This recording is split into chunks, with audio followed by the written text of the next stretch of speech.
Good evening. কি কেমন লাগছে? ভালো?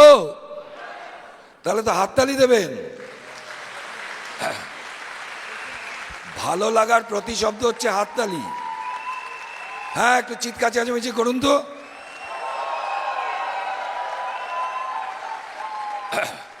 Thank you, thank you. প্রত্যেক বছর এরকম ফাংশন চান না? তাই গ্রেট। অসিতাবতার সেটা দিকে বলতে হবে। এনিওয়ে, কেউ চেনেন কেউ চেনেন না, আমার নাম অনিরুদ্ধ ঘোষ, আমার ওয়াইফ মহুয়া ঘোষ। আমরা বিজনেসটা শুরু করি in the year 1998। Officially, unofficially বিজনেসটা শুরু করেছিলাম 1997 থেকে। আজও বিজনেসটা করে যাচ্ছি, সিরিয়াসলি করে যাচ্ছি। And we have been sponsored by a awesome couple leader,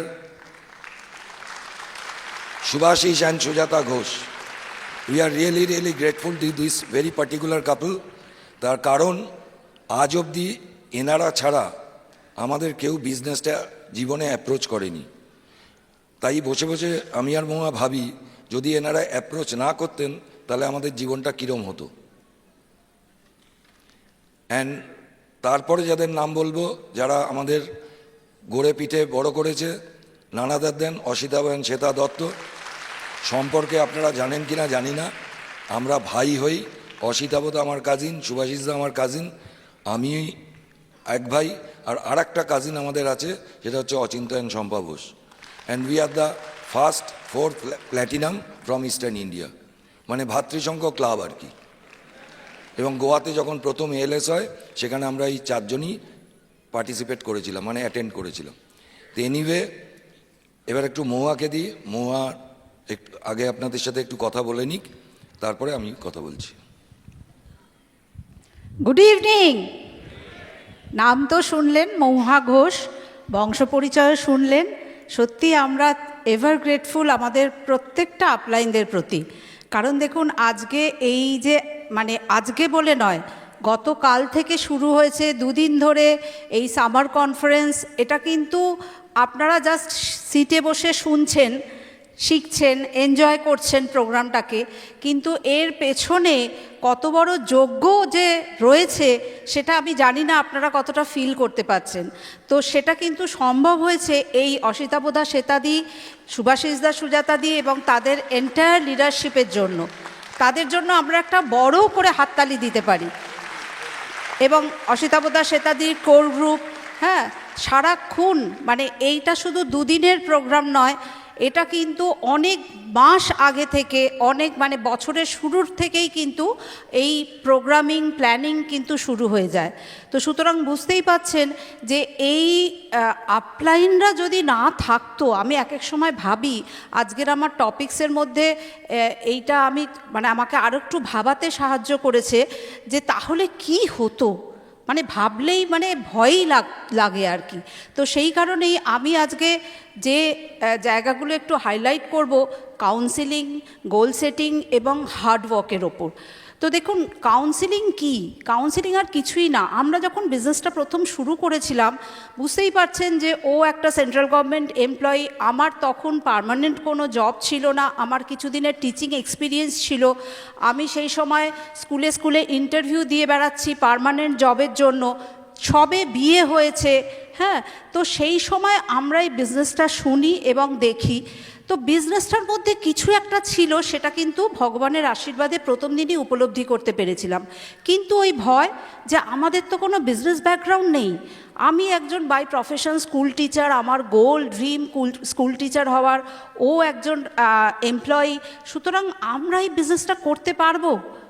হ্যাঁ, তখন কিন্তু যারা আমাদের হাতটা ধরেছিল যে না তোমরাও পারবে, আমরা যদি পারি তোমরাও পারবে, এই যে ভরসা, এবং তারপরে আস্তে আস্তে একসাথে কাজ শুরু করা, তা সত্ত্বেও কিন্তু তারা আমাদেরকে সমানে গাইড করা, তা আমাদের ইন্সপিরেশন জোগানো, আমাদের মোটিভেশন জোগানো, আমাদের শেখানো, হ্যাঁ, এইগুলো আমরা কিন্তু আমাদের আপলাইনদের থেকে পেয়েছি। এবং এটাকেই বোধহয় বলে কাউন্সিলিং। কারণ আমরা কিন্তু দেখুন এই যে কাউন্সিলিং আমরা কি ধরনের করে থাকি, আমরা একটা মান্থলি কাউন্সিলিং করি, যেটা মাস শুরুর আগেই আমরা আপলাইনদের সাথে একটা সময় চেয়ে নিয়ে আমরা তার সাথে বসি এবং আমরা একটা গেম প্ল্যান করি সারা মাসের, বা আমাদের শুধু সারা মাসের নয়, আমাদের লং টার্ম যে পারপাস বা ড্রিম ফুলফিল করবার জন্য আমরা কিভাবে সেই পথটা অনুসরণ করতে পারি, সেই পথটা কিন্তু আপলাইন দেখিয়ে দেয় থ্রু কাউন্সিলিংয়ের মাধ্যমে। তো সেই জন্য কিন্তু counselling is very important. Counselling মানে কিন্তু আবার এটাও বলে রাখি যে শুধুই একদিন মাসে বসলাম, মানে একদিন মাসে বসলাম আর আমার কাউন্সিলিং হয়ে গেল, তাহলে কি হবে? তা তো না। কারণ আমার মনে আছে যখন আমরা বিজনেসটা শুরু করি তখন আমাদের বাড়িতে কিন্তু একটা টেলিফোনও ছিল না। হ্যাঁ, যদিও আমার আপলাইন আমাদের একদম পাশের বাড়িতেই থাকেন, কিন্তু বুঝতেই পাচ্ছেন ও অফিস থেকে আসার পর তারপর বিজনেস করার পর আপলাইনের সাথে যে কথোপকথন সেটা কিন্তু ওই ফোনেই বেশিরভাগ হতো।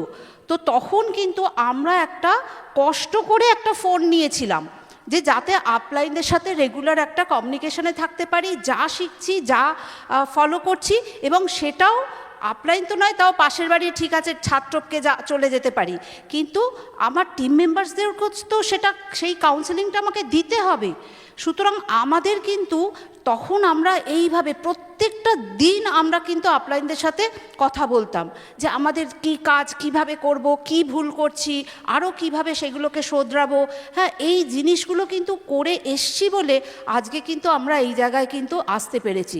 তাই আমি বলবো যে আপলাইনদের সাথে যে সেটা আপনারা লিডারদের কাছ থেকে শুনেছেন যে রেগুলার একটা কমিউনিকেশন এবং কাউন্সিলিং মোডে থাকাটা কিন্তু ভীষণ ভীষণ ইম্পর্টেন্ট।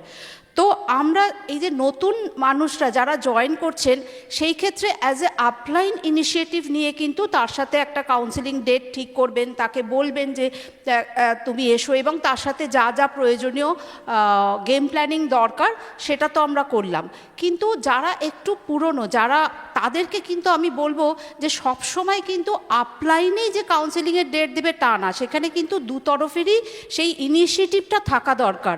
আপনিও কি চান বিজনেসটা বিল্ড করতে, সেটাও তো আপলাইন একটা চেক করবে। হ্যাঁ, শুধুই আপলাইন ডাকছে তাহলে তো আপনি চান কি না সেটা তো বোঝা যাবে না। তো সুতরাং আমি বলবো যে যারা হয়তো অনেক দিন কাউন্সিলিং করেননি, আপলাইনও হয়তো ডাকছেন না, আপনার থেকে ইনিশিয়েটিভটা আসুক না, যে আপলাইন একদিন বসে চলো আমরা একটু গেম প্ল্যান করি। এই মিটিংয়ের পর তো মনে হচ্ছে যে এবার গাঝাড়া দিয়ে উঠতে হবে, কি গাঝাড়া দিয়ে উঠতে হবে তো? আর নতুন ফিস্ক্যাল ইয়ার আসতে চলেছে, আমাদের জাস্ট 2 মাস বাকি। এই বছরটা আমরা শেষ করব, আমাদের প্রত্যেকের যা গেম প্ল্যানে যা গোল রয়েছে, এবং নতুন বছরের জন্য আমরা একদম তৈরি তো, একদম আপলাইনের সাথে বসে কিন্তু আমরা সেই কাজটা সেরে ফেলবো। At the time of counselling আমাদের যে জিনিসগুলো দরকার, প্রিপারেশন কিন্তু দরকার। একদম নতুন তাদের ক্ষেত্রে আমি বলছি না, কিন্তু একটু একটু করে যখন আপনার টিম তৈরি হচ্ছে তখন কিন্তু নতুনদেরকেও আমরা যেটা করি ড্রিম বিল্ড করি, তাদেরকে ড্রিম সেট করতে বলি, তো পারপাস সেট করতে বলি। সেখানে কিন্তু অনেক সময় দেখা যায় যে ঠিক পারপাসটা কিন্তু হয়তো সে সেট করেনি। হ্যাঁ, সেখানেও কিন্তু আপলাইন হিসেবে আমাদেরকেও কিন্তু আমাদের আপলাইন করেছিল যে অ্যাকচুয়ালি আমরা এই বিজনেস থেকে কি পেতে পারি, যেটা আমার একটা প্যাশনেট একটা ইমোশনাল ড্রিম, বা যেটা আমাকে তাড়িয়ে বেড়াবে, সেই ড্রিম সেটটাও কিন্তু কাউন্সেলিংয়ের সময় কিন্তু আমরা সেট করে থাকি বা আপলাইনরা সেট করে থাকেন। তো সুতরাং এই প্রিপারেশনের মধ্যে কিন্তু যখন আস্তে আস্তে আমার টিম তৈরি হচ্ছে, আমি কি পেতে চাই সেটা যেমন আমার সাথে থাকবে, এবং আমার প্ল্যানার, আমার টিমের যেটুকু আছে সেটা স্ট্রাকচার, টিমের স্ট্রেংথ, মানে টিম সম্পর্কে আমি যেন জানি, যেটা আমি আপলাইনকে কমিউনিকেট করব, তবেই না আপলাইন আমাকে সেই গাইডেন্সটা দিতে পারবেন যে তুমি তাহলে এখানে এই কাজ করো। কোনো টিমের হয়তো প্রোডাক্ট নলেজ বেশি দরকার, সেখানে এই ট্রেনিংগুলো করো। কোনো টিমের হয়তো প্ল্যান দেখানোর শেখানো বেশি দরকার, সেখানে প্ল্যান দেখানোর ট্রেনিংগুলো করো। এইভাবে কিন্তু তবে আপলাইন আমাদের গাইড করতে পারবেন। এবং প্ল্যানার কিন্তু ভীষণ ইম্পর্টেন্ট, যে আমি সারা মাসে কি কাজ করছি, কতটা কাজ করছি, সেটা কিন্তু আপলাইনকে আগের মাসের যদি আমি দেখাতে পারি, এবং তবে কিন্তু আমাকে নেক্সট কিন্তু আমার গেম প্ল্যানটা তৈরি হতে পারে। তো সুতরাং এই প্রিপারেশনগুলো যেন আমার থাকে। আমার স্ট্রেংথ বা উইকনেস কী সেটাও কিন্তু আপলাইনের সাথে যেন আমরা আলোচনা করি, বা আমার টিমের স্ট্রেংথ বা উইকনেস কী, আমি কি চ্যালেঞ্জ ফেস করছি। কারণ দেখুন, আমরা অনেক সময় এই যে মিটিংয়ে আসা নিয়ে রিনা যে বললো, আপলাইনরা কিন্তু এটাও করে থাকে, সবসময় কিন্তু সিম্প্যাথি দেখালে হবে না, আমাদের কিন্তু এমপ্যাথেটিক মাইন্ডসেট নিয়ে কিন্তু কাউন্সেলিং আমাদের আপলাইনরা করে থাকেন। যে দেখো, বুঝছি তোমার সমস্যা, কিন্তু সেখান থেকে তো তুমি এই বিজনেস থেকে যেগুলো পেতে চাও সেটা পাবে না। সুতরাং তাকে প্রপারলি গাইড করা, যে এটাও একটা প্রফেশন, তোমাকে কিন্তু সেম প্রায়োরিটি বা সিরিয়াসনেস কিন্তু দিতে হবে, সেই টাইমটা দিতে হবে। হ্যাঁ, এই বিজনেস বলছি না যে চাকরি বাকরি ছেড়ে করতে হয়, কিন্তু চাকরির পরেই কিন্তু আমাদের এই বিজনেসটাকে প্রায়োরিটি দিতে হবে। হ্যাঁ, তো এইভাবে কিন্তু আপলাইনরা গাইড করে থাকেন, যদি আমি আমার সেই চ্যালেঞ্জগুলো তার সাথে যদি আমি শেয়ার করতে পারি। এবং সাবমিসিভ হতে হবে, কারণ আপলাইন যেটা বলছেন তারপর কিন্তু সেটাকে মেনে নিতে হবে। হ্যাঁ, দেখুন, সাবমিশন মানে কিন্তু আমি বলছি না যে সাষ্টাঙ্গে প্রণাম করার মতো আপনাকে নিচু হতে হবে, কারণ এখানে কিন্তু আমরা বিজনেস পার্টনার, যেটা শাশ্বতী বলছিল, ওপিনিয়ন কিন্তু থাকবে নিশ্চয়ই, কিন্তু আলটিমেটলি তিনি আমার ভালো চান। অনেক সময় কিন্তু আমরা বুঝি না যে আমার কোথায় ত্রুটি বা কোথায় দোষ রয়েছে, কারণ আমরা কিন্তু মানুষ সাধারণত নিজের দোষ কিন্তু কখনো স্বীকার করেন না, এবং তার মধ্যে তো আমি একজন ভীষণ, ও অবশ্য সবার আগে নিজের দোষটা স্বীকার করে, এটা আমাকে বলতেই হবে। কিন্তু আমরা সব নিজের দোষটা আমি স্বীকার করি না, মানে কি, আমি মনে করি যে ওটা আমার দোষই না। হ্যাঁ, তো সুতরাং সেটা কিন্তু আপলাইন আমাদের পিপল স্কিল দিয়ে কিন্তু সেগুলো আমাদের রেকটিফাই করে দেন। তো আমাকে কিন্তু সেই মাইন্ডসেটটা থাকতে হবে, বা তাকে সেটা অ্যালাউ করতে হবে যে উনি যেটা আমাকে রেকটিফাই করছেন সেটাকে কিন্তু আমাকে মেনে নিতে হবে, বা আমাকে যে কথাগুলো বলছেন সেটা যেন আমার মধ্যে যদি সেই সাবমিশনটা থাকে, তাহলে কিন্তু আপলাইনের বেস্ট টিচিংসটা বা বেস্ট গাইডেন্সটা কিন্তু আমরা পেতে পারি, সেইটা কিন্তু আমাদের একটু দেখতে হবে। এবং what do I do next mentality. কেন what do I do next mentality? আগের মাসে আপলাইন বলেছে তোমাকে এতগুলো প্ল্যান দেখাতে হবে, তোমাকে এতগুলো পম করতে হবে, তোমাকে এতগুলো বিউটি ক্লিনিক করতে হবে, এতগুলো হেলথ ক্লিনিক করতে হবে। আমি কি করেছি, নাকি ঝুড়ি ঝুড়ি এক্সকিউজ নিয়ে গিয়ে আপলাইনের সামনে ঝুড়ি খুলছি? তাহলে কিন্তু 1 মাস 2 মাস দেখার পর আপলাইনও কিন্তু আপনার সাথে আর কাউন্সেলিং করা সেই ইন্টারেস্টটা কিন্তু হারাবেন। সুতরাং সেই জন্য কিন্তু আমাদের চ্যালেঞ্জ তো আসবেই। এই বিজনেসের সাকসেস প্রিন্সিপালটাই হচ্ছে ওভারকামিং চ্যালেঞ্জেস। আমরা কি করে সেই চ্যালেঞ্জেসগুলো ওভারকাম করব। আপনারা শুনলেন এতগুলো লিডার্সদের কাছ থেকে, প্রত্যেকের জীবনে, এবং আমার তো মনে হয় যে যত বেশি চ্যালেঞ্জ ওভারকাম করতে পারে সে তত বড় পিনে যেতে পারে। তো সুতরাং আজ থেকে কিন্তু আমরা সেইটাকে মেনে নেব। তাই একদম যেটা আমরা কাউন্সেলিংয়ে যে গাইডলাইনটা পাচ্ছি, যে গেম প্ল্যানটা পাচ্ছি, সেটাকে কিন্তু আমরা ফুলফিল করব। কাজটা তো করি, রেজাল্টটা আমাদের হাতে নাই থাকতে পারে, কিন্তু আমি তো অ্যাটলিস্ট কাজটা করি, তাহলে তো রেজাল্টটা আসবে। তো সেই জন্য what do I do next মেন্টালিটিটা কিন্তু ভীষণ দরকার।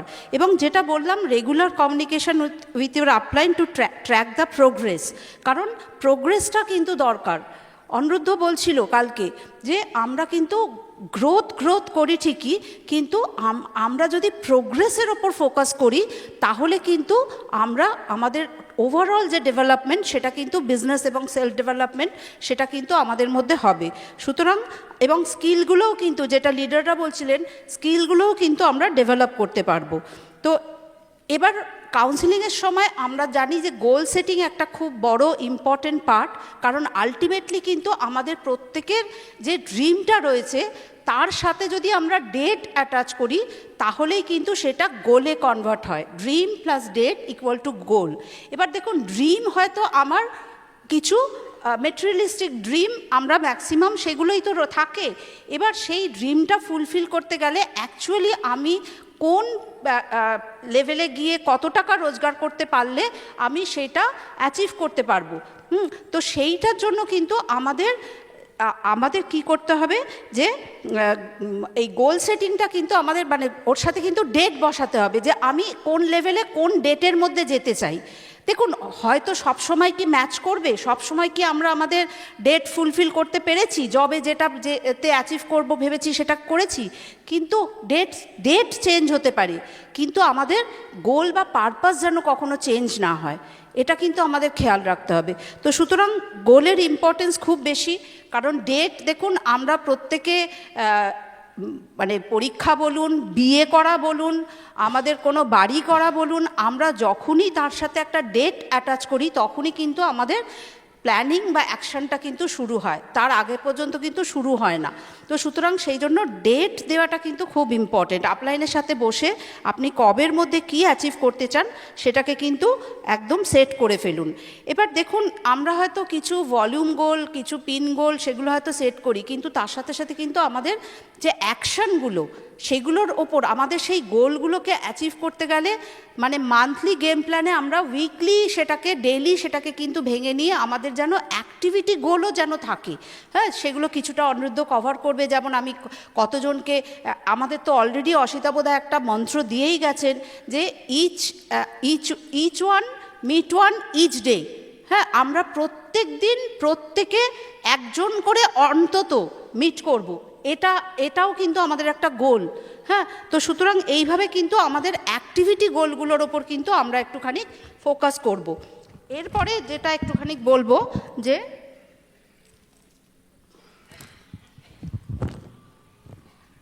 হার্ড ওয়ার্ক, হ্যাঁ স্ট্রং ওয়ার্ক এথিক্স থাকাটা কিন্তু ভীষণ দরকার। কেন না দেখুন কারণ হার্ডওয়ার্কের কোনো বিকল্প নেই, এটা তো আমরা শুনে এসছি।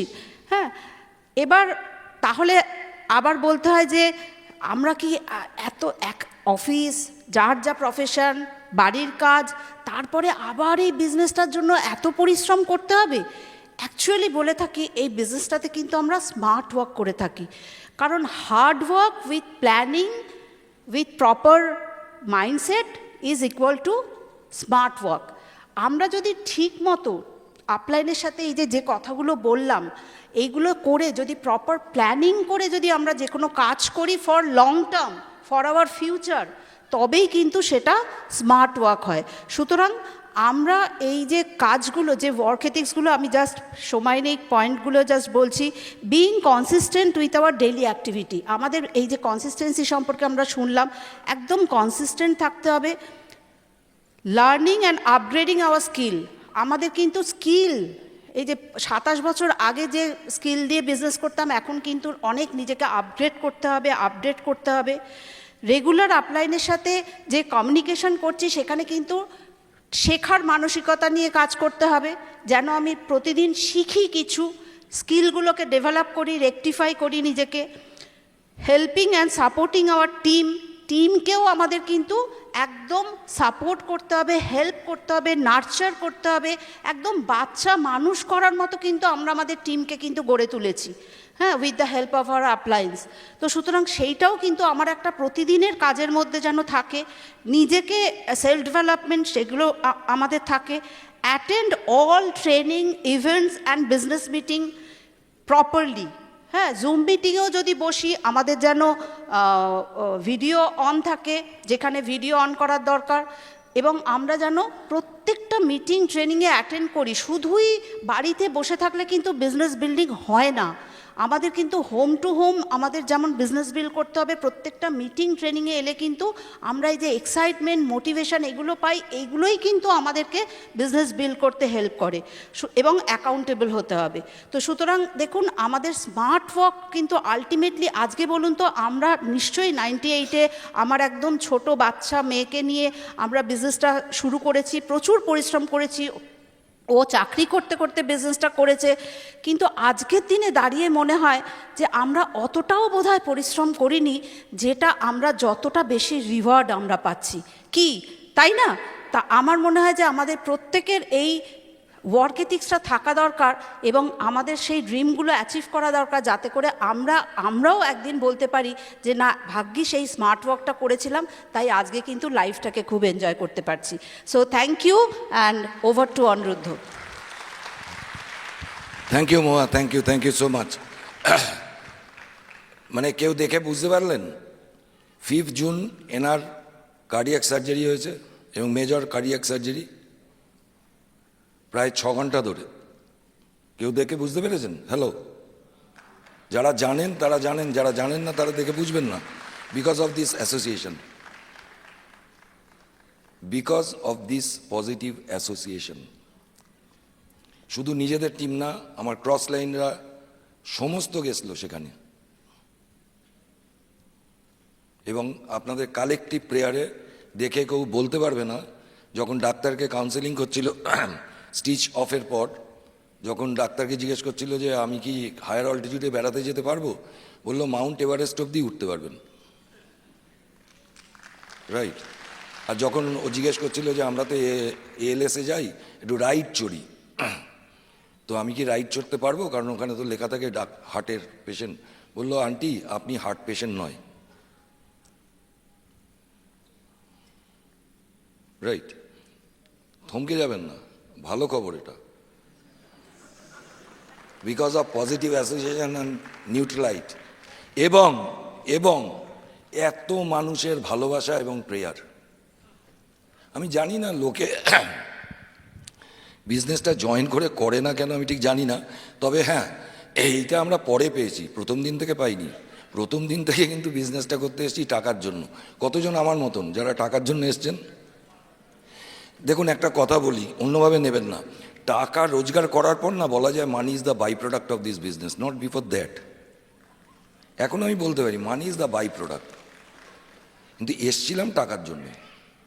সহজ কথা সহজভাবে বলাই ভালো। আর একটা কথা এখন খুব শুনি, এমওয়ে বিজনেসে টাকা নেই।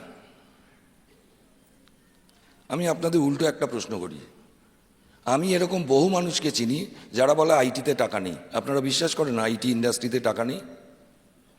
আইটি ইন্ডাস্ট্রিতে অনেক লোক অনেক টাকা রোজগার করে, আবার কেউ অ্যাভারেজ রোজগার করে।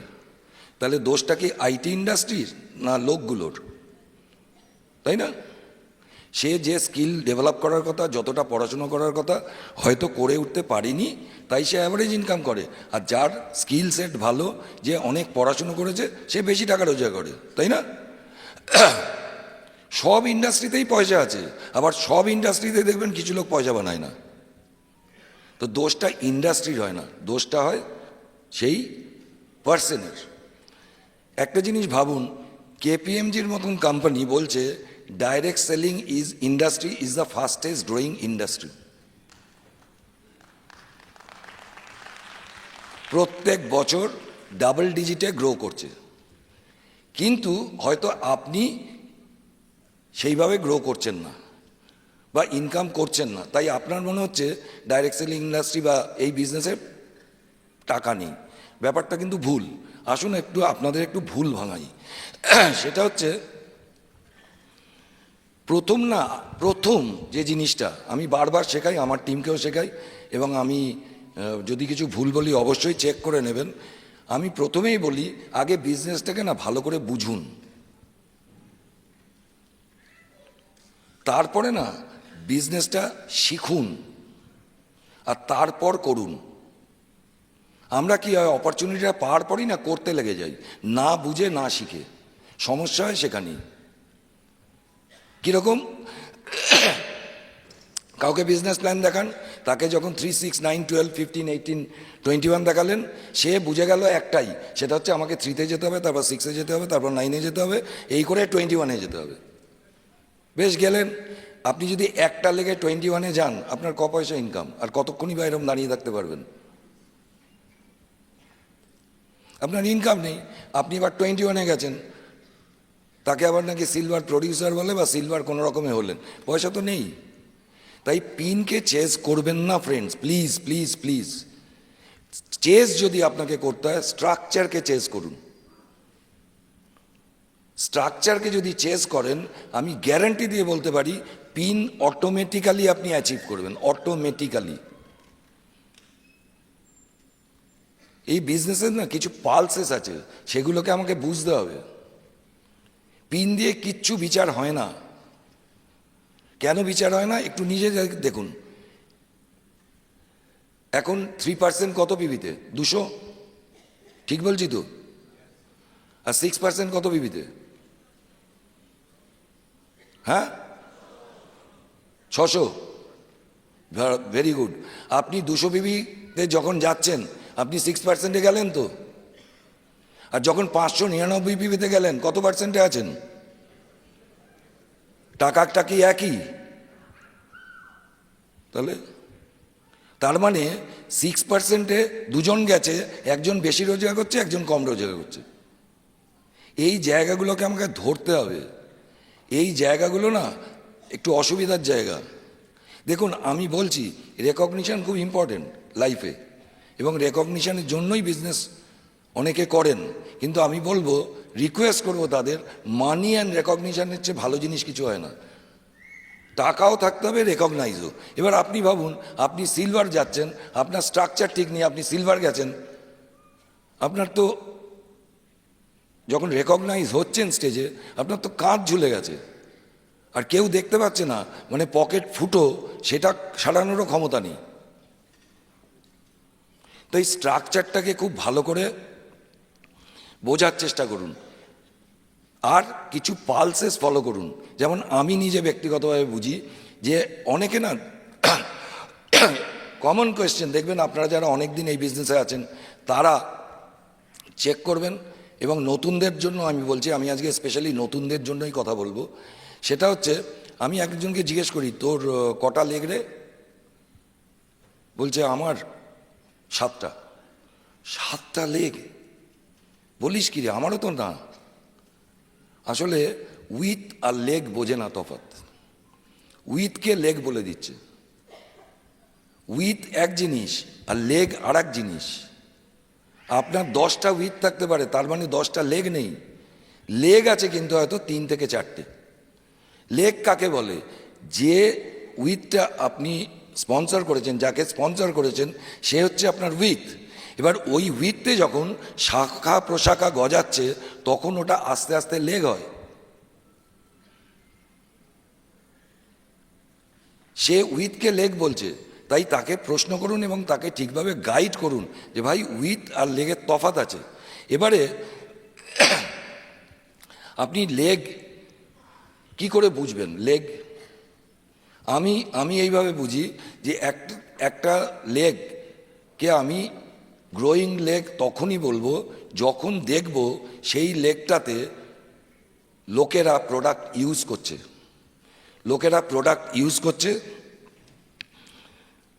লোকেরা প্রোডাক্ট রিটেলিং করছে, বিল্ডিং কাস্টমার্স, প্রোডাক্ট ডেমো করছে, এসটিপি করছে এবং জয়নিং আসছে, বুক স্ট্রিমিং ফাংশনের মধ্যে কিছু মানুষ আছে, এবং সর্বোপরি ডুপ্লিকেটার তৈরি হচ্ছে। এবং সেই যারা ডুপ্লিকেট করছে প্রথম দিন থেকেই তারা লিডার হবে না, আপনাকে ডুপ্লিকেট করতে করতে তারা বার্ডিং লিডার থেকে কোর লিডার তৈরি হবে বা লিডার তৈরি হবে। এই সংখ্যাটা যদি আপনার এক একটা লেগে বাড়ে তাহলে জেনে রাখবেন সেই লেগটাকে বলা হয় গ্রোয়িং লেগ। শুধু এই বিচারে করবেন না যে সে 2 মাস আগে 6-এ ছিল, এই মাসে 9 হয়েছে, তার মানে ওই লেগটা গ্রো করছে। শুধু ভলিউমে কিচ্ছু যায় আসে না, শুধু ভলিউমে কিচ্ছু যায় আসে না, কতজন মিলে ভলিউমটা করছে, দ্যাট ইজ ইম্পর্টেন্ট। সকালবেলা কিরিটে একটা খুব দামি কথা বলেছে, আমি ওকেই কোট করি, কারণ ভালো কথা দুবার শুনলে কোনো অসুবিধে নেই। সেটা হচ্ছে যে একটা লোকের থেকে 600 পিপি পাওয়াচ্ছে, 6টা লোকের থেকে 600 পিপি পাওয়া সবসময় ভালো এই বিজনেসে। আমি এই প্রিন্সিপালে বিশ্বাস করি। আপনি দেখুন আপনার লেগে কতজন এই রকম কাজগুলো করছে, ডুপ্লিকেট করছে আপনাকে, এবং এইটা যত সংখ্যা বাড়বে, আমরা যখন সুভাষিস দা আর আমি এই নিয়ে প্রচুর আলোচনা চর্চা করি, একটা সময় আমি বলতে পারি যে এরকমই একটা ছিল, কোনো স্পেসিফিক সংখ্যা আমি যদি বলি সেটাতে মানে আটকে যাবেন না, আপলাইনকে চেক করবেন। আমি দেখেছি যে একটা লেগ যখন 10,000 লেভেল রিচ করে ইনিশিয়ালি, সেই লেগটাতে 8 থেকে 10টা লিডার থাকে, এবং আস্তে আস্তে লিডারও বাড়ে, ওই লেগটার ভলিউমও বাড়ে। কিন্তু মিনিমাম 8-10টা লিডার যদি না থাকে, তাহলে সেই লেগটা যদি 10,000-এ যায়, সেটা খুব সাস্টেনেবল লেগ হয় বলে আমার মনে হয় না। তাও চেক করে নেবেন আপলাইনকে। আর যদি এটা আপনার 12-14টা লিডারে হয়, তাহলে তো নাথিং লাইক ইট। আমি মিনিমাম কোনো জিনিসেরই কিন্তু ফিক্স এরকম নাম্বার নেই, 8, 10, 12, 14 এরকম। যত বেশি এই বিজনেসটা কি, ওই লেগটা আপনার সারা জীবনের একটা লেগ হবে। কখন? যখন ওই লেগটাতে প্রচুর লিডার থাকবে, উঠে আসবে, যারা আপনাকে ডুপ্লিকেট করতে করতে করতে করতে। আগে আমার মনে আছে আমরা এরকমভাবে কাউন্সেলিং শিখেছিলাম যে যখন আপলাইনের কাছে যেতাম, টিমের স্ট্রাকচারটা নিয়ে যেতাম, নিয়ে গিয়ে যেগুলো লিডার সেগুলোকে লাল দাগ দিতাম, লাল গোল করতাম। যেটা আরেকটু কমা সেটাকে হয়তো সবুজ দাগ রং দিলাম, আর একটাকে হয়তো হলদে রং দিলাম। আমার তখন কাজ কী ছিল? ওই হলদেটাকে সবুজ করা, সবুজটাকে লালে নিয়ে যাওয়া। ভলিউম ইম্পর্টেন্ট, এরকম ভুল বুঝবেন না, কিন্তু ভলিউম ইম্পর্টেন্টের চেয়েও সাস্টেনেবল ভলিউমটা অনেক বেশি ইম্পর্টেন্ট। ইও হবে না, ইও হবে না যদি আপনি ঠিকভাবে নাম্বার চেজ করেন। This business is all about numbers. Number না শক অ্যাবজর্ব করতে পারে। দেখুন বিএফআই, আমি আসছি সেই প্রসঙ্গে, তার আগে একটা ছোট্ট উদাহরণ দিই। 3টে লেগে আপনাকে বিএফআই যেতে হবে। ক্রাইটেরিয়া সবাই জানেন, আমি আর বলছি না। অ্যাটলিস্ট 200 পিভি করে আপনাকে রাখতে হবে, মানে 6%, এই 3% আপনি বিএফআই। আচ্ছা, কেউ বলেছে, অ্যামওয়ে থেকে বলেছে যে 4টে লেগে যদি আপনি এই কাজটা করেন আপনাকে পয়সা দেওয়া হবে না? বলেছে? অথচ আমি কি বলছি, বিজনেসটায় পয়সা নেই। আরে আপনি 4টে লেগে যান, দেখুন পয়সা আছে কি নেই। আর সবচেয়ে বড় কথা, এই যে 4th লেগে যদি বিএফআই যান, বা 4th লেগে যদি এমআরএল যায়, 4th লেগে যদি যান, সবসময় 4th লেগটা কিন্তু শক অ্যাবজর্ভারের কাজ করবে আপনার। কোনো কারণে একটা লেগের যদি কোনো অসুবিধা হয়ে যায়, ওই 4th লেগটাই কিন্তু আপনাকে স্টেবিলাইজ করবে আপনার এমআরএল শিপটাকে। আমরা বলি শক অ্যাবজর্ভার। ভেরি ভেরি ইম্পর্ট্যান্ট এই জিনিসগুলো বোঝা, জানা। শুধুই বিজনেস করে যাচ্ছি, প্ল্যান দেখাচ্ছি, এ করছি। দেখুন এটা তো টিম গেম। আপনি টিমটা যদি না ভালো বানান, আপনি বলছেন আমি ইউরোপিয়ান চ্যাম্পিয়নশিপ জিতবো, কি করে জিতবেন? এই প্লেয়ার নিয়ে জিতবেন? যে আপনাকে তো টিমটা ভালো করে বুঝতে হবে এবং স্ট্রাকচারাইজেশনটাও বুঝতে হবে। আপনার টিমে ধরুন প্রচুর লোক এলো এবং সেটা যদি একটা লেগেই আসে, তাহলে আপনার পয়সা নেই। আপনার এই নাম্বারগুলো বিভিন্ন লেগে, আমি বলছি না ম্যানুপুলেট করতে, আমি বলছি ক্যালকুলেট না। আপনি এমনভাবে কাজ করুন, ধরুন আপনার ফার্স্ট যে লেগ সেখানে আপনি কাজ করছেন, সেখানে জয়নিং আসছে। আপনার সেকেন্ড একটা লেগ, সেখানেও জয়নিং আসছে। থার্ড একটা লেগ, সেখানেও জয়নিং আসছে। এবং ওই স্টেডি গ্রোয়িং লেগের যে প্যারামিটার্সগুলো বললাম, সেইগুলো সব হচ্ছে। তাহলে লেগগুলো আস্তে আস্তে স্টেবল করে, স্টেবিলাইজ হয়। শুধু ভলিউম দিয়ে কিচ্ছু যায় আসে না। একজন সিলভার, এরকম ভাববেন না সব সিলভার ইকুয়াল ইনকাম করে।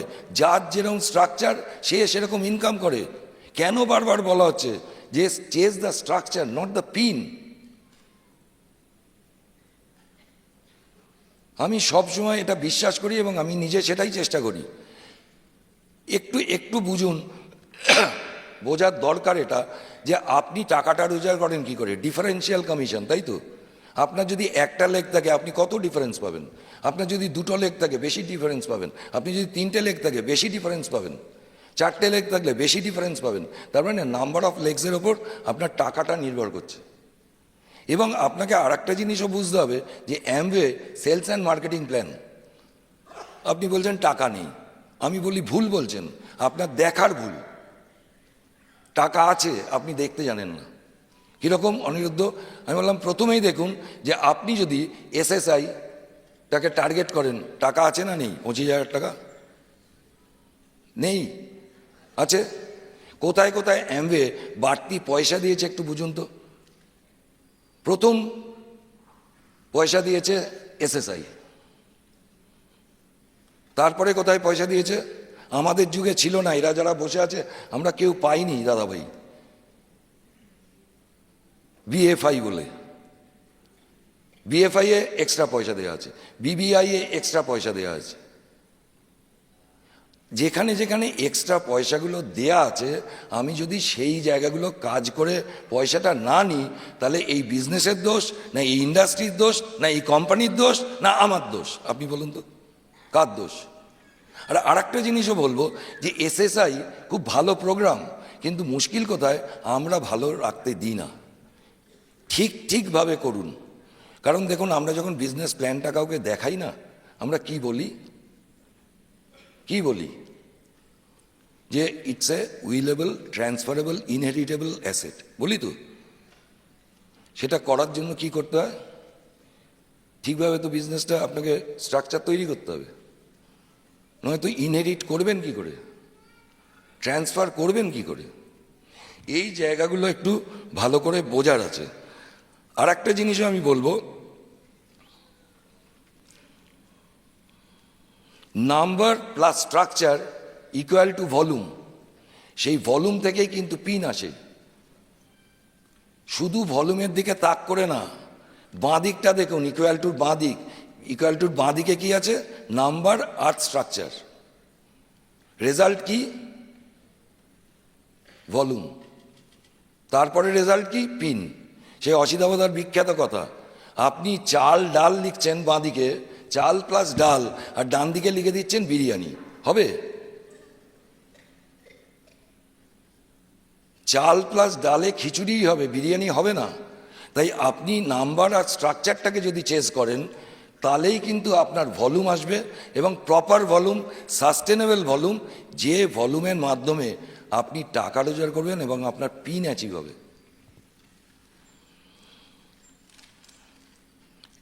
অনেক দিন আগে, আমি জানি না এখন পাবেন কিনা, একটা ক্যাসেট ছিল চার্লি ডুসোর।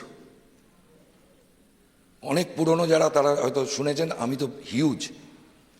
সেটা হচ্ছে with depth, communication and promotion. এই বিজনেসটা জেনে রাখুন, এই চারটে জিনিসের ওপর দাঁড়িয়ে, মেন চারটে pillar: with, depth, communication and promotion. এই উইথ আর ডেপথ, এটা একটা খেলা, এটা একটা ব্যালেন্স। আপনাকে সব সময় আপনার বিজনেসটার মনিটর করতে হবে, আপনার কত উইথ আর কত ডেপথ। আমাদের সময় আমরা জানি, এবং প্রচুর স্যাম্পল, আমার ঠাকুরের কৃপায় যেটুকুনি টিম আমি এলওএ স্টাডি করে করে দেখেছি, এটা অদ্ভুত প্যারামিটার, অদ্ভুত। কারো এর ব্যতিক্রম হতে পারে, কিন্তু আমি ম্যাক্সিমাম যেটা পেয়েছি বলছি। আপনার দেখবেন একটা লেগ সবসময় বড় হবে, তারপরেরটা মেজো হবে, তারপরেরটা ছোট হবে। আপনাকে ওই ছোট লেগকেও কিন্তু মেজো করতে হবে, মেজোটাকেও বড় করতে হবে। আপনি আবার বড়টার দেখলেন বড় হয়ে গেছে, ওকে ছেড়ে দিলেন, তাহলে কিন্তু ওটা আবার ছোট হয়ে যাবে। তাই আপনাকে কিন্তু সব লেগেই কাজ করতে হবে, কিন্তু কাজের ধরন পাল্টাবে। টাচে থাকবে, মানে প্রত্যেকটা লেগের আপনার কাঁধে যেন হাতটা থাকে, অ্যাটলিস্ট 10-20টা রিলেশনশিপের সঙ্গে যেন কাঁধে হাত থাকে। তার হয়ে প্ল্যান দেখাচ্ছি না, কিন্তু একটু ফোন করছি, একটা লিডারশিপ মিটিং করলাম, লেগগুলোকে ধরে রাখার জন্য। আজকে চিন্তা করুন না, অসিতাবতার দরকার পড়ে এইরকম একটা মিটিং করার, বা অসিতাবতার কোর গ্রুপে যারা আছে তাদের দরকার পড়ে, কিন্তু করে যাচ্ছে কেন? ওই টাচটা, কাঁধে হাতটা রেখে দিয়েছে, বাবা আমি আছি, বিভিন্নভাবে আছি, এখন তুই কাঁদলে কোলে নেবো না, কিন্তু তোকে থামিয়ে দেবো কান্নাটা। এই জিনিসগুলো খুব দরকার বড় অর্গানাইজেশন ক্রিয়েট করার জন্য। Balance between with and depth, এটা কিন্তু সবসময়, কখন আপনাকে উইথ বাড়াতে হবে, কখন আপনাকে ডেপথ বাড়াতে হবে, এই খেলা আপনাকে সারা জীবন খেলতে হবে। এবং আমরা এখনো খেলে চলেছি, এবং ওর মধ্যেই কিন্তু সব কিছু আছে। ওখানে টাকা আছে, ওখানে পিন আছে, ওখানে এভরিথিং, ভলিউম আছে। আর দেখুন, আর একটা জিনিস বলি, এই সব যে বলছি, আগে যদি আমার স্ট্রাকচারটা, যে স্ট্রাকচারটাকে রিচ ডিভাস ফার্স্ট সার্কেল বলে, বা মি সার্কেল, ইউ সার্কেল, যা নামেই ডাকুন, ওইটাকে কিন্তু আগে ঠিক করতে হবে। আমার যদি উইথ না থাকে, আমার যদি ডেপথ না থাকে, আমি কিন্তু টিমকে শেখাতে পারবো না উইথ অ্যান্ড ডেপথ। মানে ধরুন আমার দুটো উইথ, এই বিজনেসটা না কিন্তু সাসপেন্সে চলে ফ্রেন্ডস, সাসপেন্স। আমার ধরুন দুটো লেগ, আমি সোমবার একটার বাড়িতে যাই এক্সের, আর ওয়াইয়ের বাড়িতে যাই মঙ্গলবার, আবার বুধবার যাই এক্সের বাড়িতে, আবার বৃহস্পতিবার যাই ওয়াইয়ের বাড়িতে। এবার যে এই যে যাতায়াতের পথে এক্স আর ওয়াই কথা বলছে, ওরে আজকে আমার বাড়িতে আসবে, এরা যাওয়ার জায়গা নেই। বিজনেসটা না সাসপেন্সে রাখুন, এবং এই বিজনেসে আপনার 100% প্রবলেম সলভ করবে বাই গোয়িং উইথ। আমি বিশ্বাস করি আপনি যত উইথতে যাবেন তত প্রবলেম সলভ। আপনি অনেক ক্রিটিক্যাল সিচুয়েশন থেকে বেরিয়ে আসতে পারবেন যদি আপনার বেশি উইথ থাকে, কারণ আপনার তখন অন্য কিছু করার সময় নেই। কে কী বলছে না বলছে, আপনি তো উইথতে কাজ করছেন। এবং উইথ মানে শুধু উইথ না, ভালো করে বুঝুন, ইটস ব্যালেন্স। আমি জানি উইথতে গেলে বেশি পয়সা, কিন্তু ডেপথ আবার সিকিউরিটি দেয়। এই জিনিসগুলো ভালো করে আপলাইন যে আপনার আছেন যার সাথে কাউন্সেলিং করেন, এই সিকিউরিটি ব্যাপারটা বুঝুন। শুধুই প্রফিট না, অন্যকে প্রফিট করিয়ে যখন আমি প্রফিট করছি তখনই ডেপথ বিল্ড হয়। একটা জিনিস ভাবুন, আপনি একজন আপনি স্পন্সর করেছেন 100 জনকে, আর 100 জন যদি প্রত্যেকে 100 বিবি করে, আপনি ওই মাসেই সিলভার যাবেন, কিন্তু পরের মাসে নো গ্যারান্টি আপনি সিলভার থাকবেন। কেন? তার কারণ আপনি অনেক টাকা কামিয়েছেন, কিন্তু এই যে 100 বিবি পার্টিটা একটাও পয়সা কামায়নি। তাই এই জিনিসগুলো মাথায় রাখবেন, এবং এইটা করতে পারে তারাই যারা এই প্রিন্সিপালে বিশ্বাস করে, ইউ ফার্স্ট মি সেকেন্ড। তোমাকে পয়সা রোজগার করিয়েই আমি পয়সা রোজগার করব, এবং এটাই এই খেলা। লাস্ট একটা ছোট্ট, আমার টাইম হয়ে গেছে, একটা জাস্ট ছোট্ট গল্প বলে শেষ করি। সেটা হচ্ছে এই, এক ভদ্রলোক একজনের কাছে চাকরি করত, এবং তার খুব বাফাদার ছিল। সে তার কাজে এত খুশি হয়েছে, এবার বলেছে যে এই শোনো, তুমি আমার অনেক কাজ করে দাও, আর একটা লাস্ট কাজ করো, তারপর তোমাকে আমি ছুটি দিয়ে দেবো, আর তোমাকে কাজ করতে হবে না, তুমি সারা জীবন খাবে। বলছে বলুন কি কাজ করতে হবে? না, আমি একটা প্লট কিনেছি, ওইখানে একটা বাড়ি বানাবো, ওই বাড়িটা তুমি বানাবে, তোমার দায়িত্ব, সব কিছু তুমি দেখভাল করবে, যা টাকা লাগবে আমাকে বলবে, আমি খরচা করব, ওই বাড়িটা শুধু তৈরি করে দাও আমার হয়ে, তারপর আমি চলে যাব, তারপর তোমাকে ছুটি দিয়ে দেবো। তো মহানন্দে বলেছে হ্যাঁ, কাজ শুরু করেছে। এবার মালিক যা টাকা দেয় বাড়িটার জন্য, ও কিছু টাকা সরিয়ে রাখে, বলে এ তো আমি তো থাকবো না, একটু ভেজাল, সিমেন্ট যতটা দেওয়ার দিচ্ছে না, ইট যতটা দেওয়ার দিচ্ছে না, ইত্যাদি ইত্যাদি যা যা হয়। এবার যখন বাড়িটা তৈরি হয়ে গেছে, বাড়িটা তৈরি হওয়ার পর মালিককে বলেছে, স্যার আমার বাড়ি কমপ্লিট, এই হচ্ছে চাবি, আপনি এই বাড়ি নিয়ে কী করবেন করুন। তখন মালিক বলছে যে তুমি সারা জীবন আমার কোম্পানির হয়ে যা করেছো, আমি তোমাকে সেরম তো কিছু দিতে পারিনি, এই বাড়িটাই তোমাকে দিলাম, এই বাড়িটাই অ্যাজ আ গিফট তুমি রাখো। তখনও কপাল চাপড়াচ্ছে, বলছে যে এটা যদি আগে জানতাম তাহলে তো আমি এত ভেজাল মারতাম না।